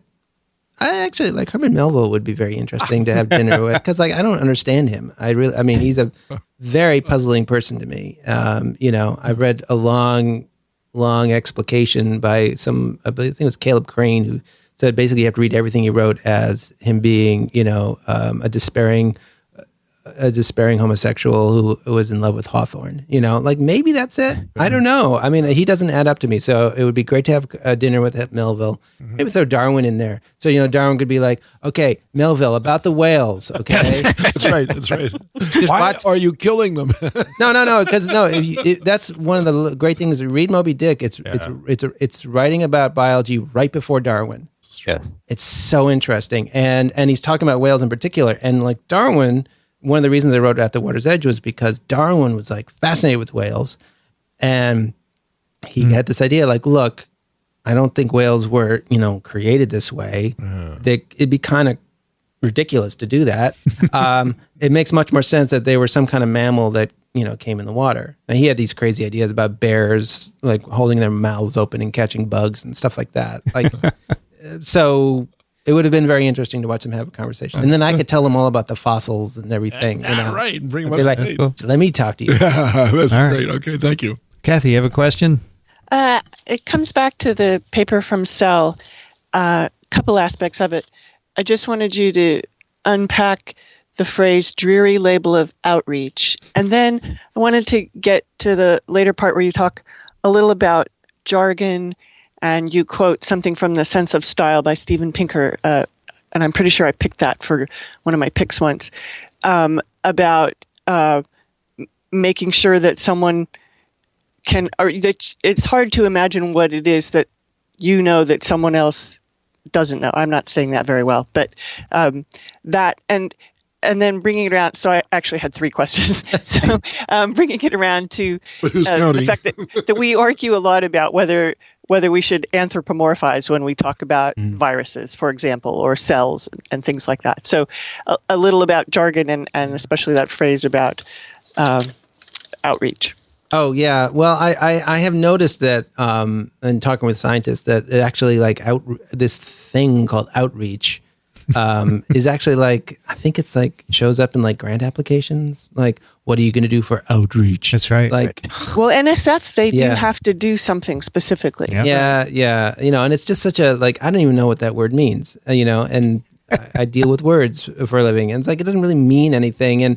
And people, this kind of gets back to me talking about scientists who are sort of feeling like they should, share, write or do whatever they want about science, and it sort of gets subsumed in this label of outreach. And a lot of times it's a very dreary word, and it doesn't. And people say I'm doing outreach, and they're not really thinking about what they're doing. And sometimes what it ends up being is I'm a grad student. Hanging out in a bar, talking to 5 other grad students from my department, and they call it outreach. It's not outreach. No. That's not anything that I recognize as sharing science with the public. In terms of, and then you were talking about Steven Pinker's book, Sense of Style, and he zeroes in on this real challenge, and I think it's true. We all have it of not really knowing what other people are thinking and also what they don't know. And we just, cognitively, I think, just tend to sort of impose ourselves on everybody. And so you really have to just stop and really work hard to sort of think about what people know and don't know. And it's not as something you can do with an algorithm. You have to really use our human brains to their maximum in terms of social cognition. Right. And then you asked about, sort of anthropomorphizing. Yeah, anthropomorphizing your teleology, it's that's a big problem. We're talking about viruses or talking about evolution,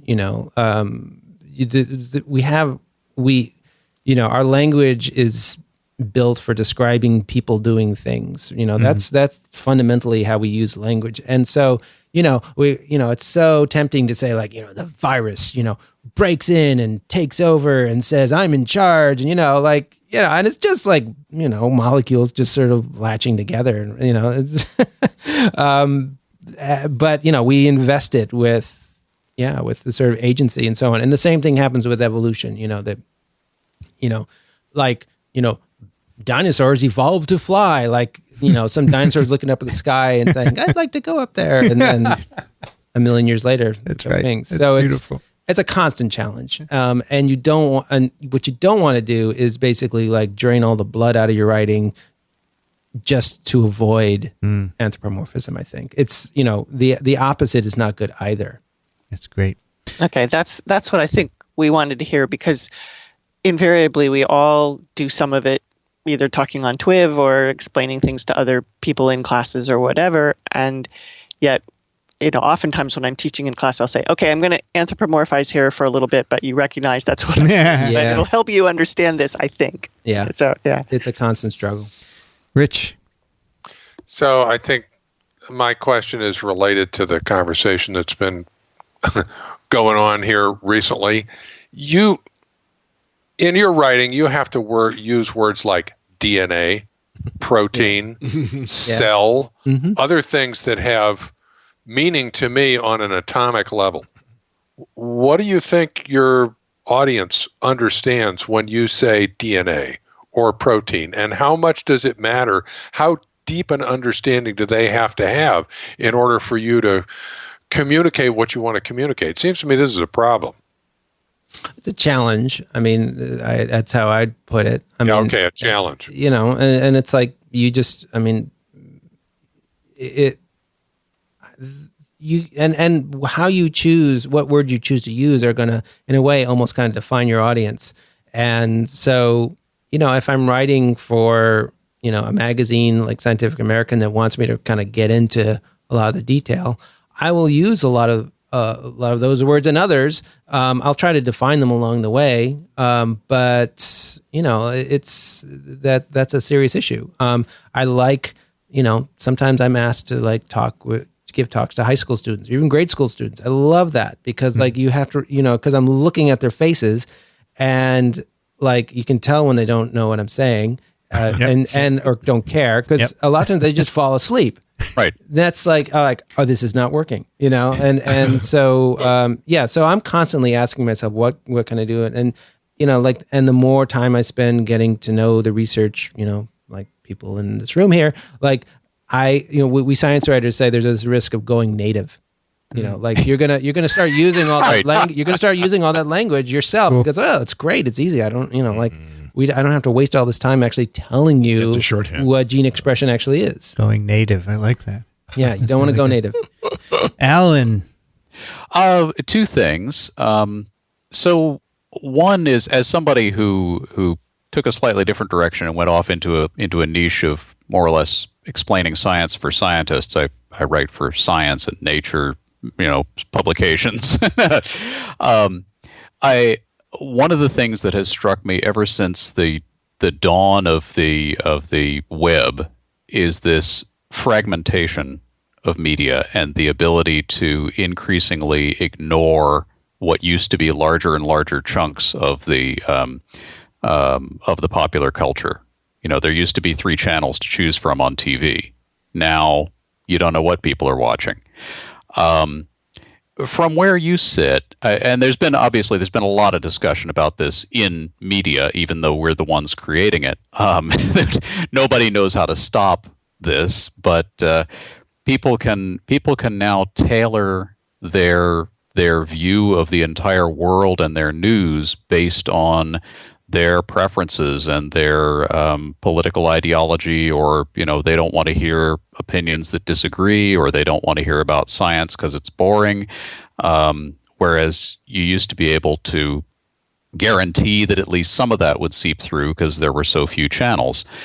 Do you see that as a problem that anybody could do anything about, or is it just something that's going to happen, and where do you see it heading? I just feel like it's a problem I'd rather have than to have just 3 channels. Okay. I mean, because like how much, you know, honestly, like I don't remember, you know, a whole lot of in-depth science on ABC in the good old days. You know, like there's so much more that you can get if you want it now. So, you know, I think we need to find ways to make sure that people, you know, kind of hear things beyond their own silos. But I'll take the way things are now over this sort of mythical happy days anytime. Mm-hmm. Cool. You had a second one? Yes. This one is a little more mundane, but Microsoft Word. Will we ever be able to get rid of it? I think so. I've been actually using Scrivener for writing books and articles recently, and I'm really liking it. So yeah, I'm hoping the days of Microsoft Word will be gone. Every writer hates Word. I know. We should just go back to Xywrite. That's what I say. Why do writers hate Word? It's an abomination. It's clumsy and it's clumsy. It's got features. I don't know who needs the features that are buried in all those menus, and then some wizard pops up and tries to slam a movie into your document or some weird thing, and your links all get highlighted when you don't. Well, I could go on for ages about what's wrong with Word. Bad. It's horrible. Could I ask an addendum to my question? So, I mean, I know you only gave us one, but I'm a big fan of the Science Channel. I watch that a lot, and I've noticed that as the Science Channel has matured over time, that they are now specializing in less science and more science fiction or science mythology, looking for Bigfoot, that sort of thing, or more evidence for Bigfoot. For Christ's sake, show me a Bigfoot or get off the air, for God's sakes. Really, and looking for Loch Ness monsters, and on all these sort of playing into the conspiracy theories about the normal biology. It's not normal. There are some things out there that you'd be afraid of, like fear of the mountain creatures that they're now going. What do you think about that? Because it's under the guise of science, but it's not science. I think it's terrible, and I mean, how do we stop it? I'm not sure you can, but you can at least like speak out against it and not be a part of it. Well, I mean, I don't think at this point, like given Discovery Channel's behavior with things like Shark Week and mermaids and all this garbage, like why would you want to work with them on anything? You're here. Seriously.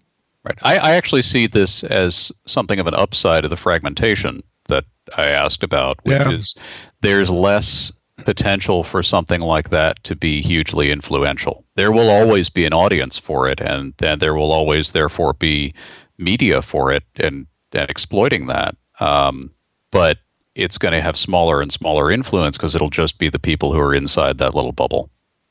Yeah.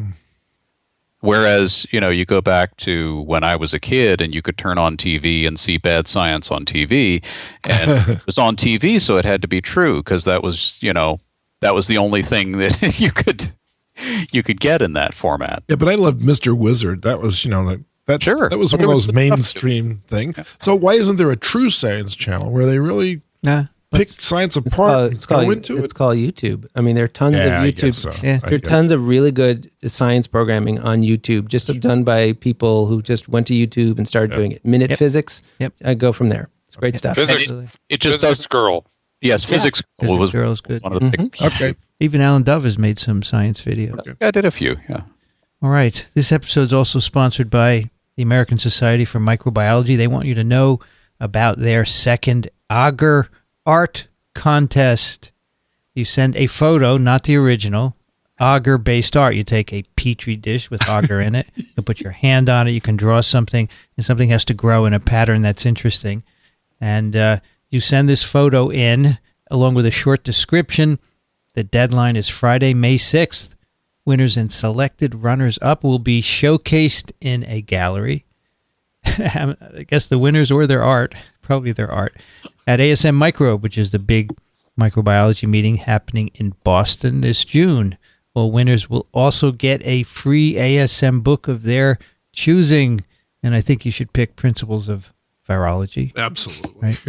For full contest guidelines and terms and conditions, visit bit.ly/agarart2016, all one word. It's a cool contest. Last year we had lots of good entries, and full disclosure, I was a judge last year, and I shall be this year. Looking forward to it. Generated a lot of interest. So let's finish up this cool TWiV with some picks of the week. And I warned you that you would have a pick. Did you get one?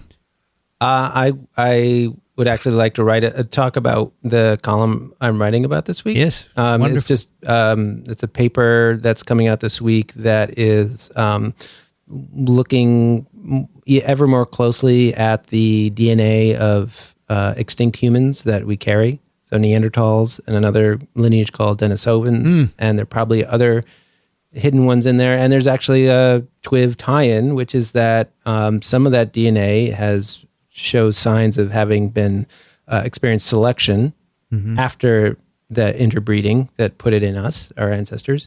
And things that pop out tend to be genes involved with innate immunity.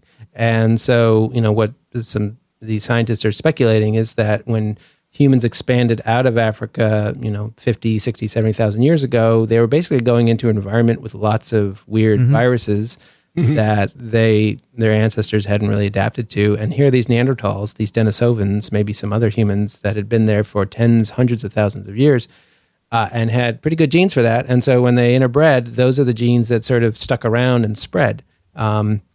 So how we deal with viruses today has a little bit, or maybe a lot, to do with those encounters we had about 50,000 years ago.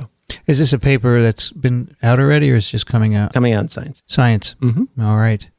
Yeah, there was one, I think last week. I think Nell Zeldy. You've spoken with him. He's an evolutionary biologist at Utah. We started a podcast together, and he had a paper 2 weeks ago about selection of interferon genes over time. Carl wrote about it. Did Carl write about it? Mm-hmm. And Nels will be. Funny you should have mentioned that. Nels will be on TWiV in a couple of weeks to talk about that. Good. We do cross podcast promotion. All right, and that your column comes out on this when? This will be out on Thursday. So when Tomorrow. Yeah. All right, perfect. We can put it in the show notes. So we don't have to worry about embargoes. That's right. We do some. We get some papers under embargo from M-Sphere, this new ASM journal, and I always have to time it to make sure we come out. I think that's a pain too. So I think they should throw them all out like eLife. Dixon, do you have a pick? I do. I know, and I got it. Yeah, and did you like it? It's wonderful. Good. It's a gentleman who vaguely he resembles very closely Edward Scissorhand in the movies, and he constructed out of wood an amazing ball-bearing musical instrument made out of all kinds of contraptions. It looks like a Rube Goldberg type of contraption, but it plays beautiful music, and to watch him play this is as entertaining as listening to the music itself. It's quite fascinating from start to finish, and I highly recommend it. 2,000 marbles. 2,000 Right? marbles. Cool. Yeah, that's pretty cool. The music, even the song he plays is quite wonderful. Okay. But it can only play one song because it's programmed like a music box. So you can hear that song again and again. It's a movie where the woman was playing a glass water harp. Do you remember that? It's a piece of glass and water's full. What is that, Rich? I forget the name of the movie. I just saw it recently. And the instrument is called a glass harmonica. Is that right? Huh. Yes. And in the water, ARMONICA. Oh, really cool. Movie. I can't remember the movies I see. This way I don't bother anymore. Alan, what do you have? I have a nifty animation that shows global ship traffic. So this is put out by a company that does this fleet monitoring system based on it's an automated reporting system that's now installed on all of the major shipping companies in the world. So they are tracking freight everywhere, all over the world, and cruise ships as well. But most of what you see in the video is freighters full of containers or coal or oil or railroad cars or whatever they're carrying. And it shows you the globe and tracks around the globe, showing a time lapse of the shipping traffic and where it's going. And it is just, I think it's an amazing global view of the enormous amount of stuff that's moving around on the water. And nobody ever thinks of this because you don't see it, but this is how the global economy functions, and this is what it looks like. It's amazing. It's very cool. There's a lot of stuff out there. Huge quantities. And there are very specific places they go. They don't just scatter all over, right? Right, and they follow very specific channels, even in places where they're out in the middle of the ocean. That's very cool. Yeah. This kind of stuff on a micro scale becomes important to me because in some of the sailing adventures we take, we cross major shipping limits. Yes, and it helps in the middle of the night to know that there's a cargo ship headed straight for you. Yeah. This reminds me of something you might be interested in, Carl. You know that Microsoft is trying to make a real-time map of all the mosquitoes in the world and what viruses they're carrying. And we're going to have them on in a couple of weeks. Cool. And they have a drone-based system for trapping mosquitoes, bringing them back to the lab. They total sequence to find out what virus is in them, and they put it on a map, like health map for mosquitoes. Yes. You weren't here when we talked about this. No, I wasn't. Yeah, we're going to have the guy setting the program on. Wow. They learned about it through a virologist who's helping them with the bioinformatics. Finally, a peaceful use for drones. There are peaceful uses. Yeah, there are other good uses. Yeah, but I'm going to get you one for your birthday, Dickson. thank you. Rich, what do you have? This is kind of a shout out to Karina Storrs. Since we're talking about science journalism, we've mentioned Karina a couple of times. She is a freelance science journalist who I know her because she actually worked in my lab as an undergraduate. We also know her because she's married to Matt Evans. Matt Evans, who's been on the show a couple of And times. she got her PhD right here on this floor. Right there in Columbia, right. Yeah, and I met her at a small DNA tumor virus meeting in Cambridge. Small world. And I don't know who she is. She is, well, you can find out here through this pic. She is experiencing an increasing amount of success. She recently won a fellowship from the Pulitzer Center that enabled her to go to India and Pakistan and write on vaccines, and in fact, in particular, investigating a question as to why the efficacy of vaccines in some environments in less well-developed countries is not as high as it is elsewhere. So there are several links you could pick to Karina, but the one I picked has a video up front that talks about her experience with the Pulitzer Center Fellowship, and it's a nice introduction. And if you're interested, you can go dig deeper into her writing and her career. Cool. Cool. All right, we got 5 minutes. Carl has to go. Kathy, what do you have? I picked a blog post from actually a couple years ago, what the United States graduate student hears or how they can interpret feedback from a UK faculty mentor or vice versa. And so, for example, the UK graduate student guide to interpreting feedback from American faculty, what they say is, could you say a little bit more about? And what you hear is, they want to hear more about. And what they really mean is, this part is incoherent. And there's a whole series of those kinds of things going both ways. And I thought it was related to today's talk about language and writing and communicating. This is great. Remind you of a Churchill quote, right? The American and British population are two cultures separated by a common language. Common language, that's right. Not so common, though. Right, my pick is also in line with our topic today of communicating, and it's a paper in Trends in Immunology called The Whiteboard Revolution, Illuminating Science Communication in the Digital Age. It's by a group of individuals, including a graduate student, or maybe they're all graduate students, who say scientists should use whiteboards to make short videos to explain what they're doing. And, anything that makes it easier, I can just do a whiteboard, as long as it's good, as Carl would say. Don't make it crappy.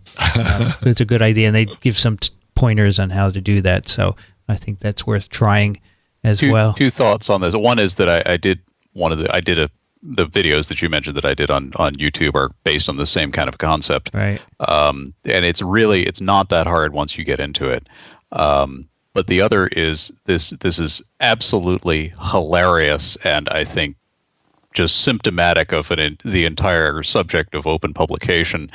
The abstract starts off, journal-based science communication is not accessible or comprehensible to a general public curious about science, yada, yada, yada.